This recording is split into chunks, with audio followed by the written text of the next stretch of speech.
جب بھی جوتا خریدیں تو ہمیشہ شام کے وقت خریدیں، اس وقت پیر اپنی اصلی حالت میں ہوتے ہیں جس سے ناپ پورا ہوتا ہے۔ کھانا کھا کر 1.5 گھنٹے تک سونا نہیں چاہیے، اس سے پیٹ کی بیماریاں نہیں ہوتی۔ اگر زکام ہو تو زکام کی دوا نہیں کھانی چاہیے، اس سے کینسر کی بیماری جنم لیتی ہے۔ زیادہ ٹھنڈی چیز کھانے سے نظر کمزور ہوتی ہے۔ پیلے رنگ کی تیز لائٹ کو دیکھنے سے آنکھوں کی نظر کم ہوتی ہے۔ صبح سو کر جب اٹھیں تو ناک کو پکڑ کر پانی پینے سے عمر میں اضافہ ہوتا ہے۔ برف کھانے سے بھولنے کی بیماری لگ سکتی ہے۔ پانی گرم کر کے نہانے سے بدن پر برس کے دانے نکل آتے ہیں۔ روئی کو پیٹرول میں ڈبو کر آئینہ صاف کرنے سے آئینہ فوراً صاف ہو جاتا ہے۔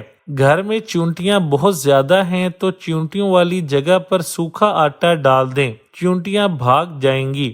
ریشمی کپڑوں کو دھوتے وقت ابلے ہوئے آلو والا پانی استعمال کرنے سے کپڑے محفوظ رہتے ہیں۔ کمرے میں کلونجی کو جلانے سے مچھر بھاگ جاتے ہیں۔ پانی نیم گرم کر کے پینے سے دماغی تھکن دور رہتی ہے۔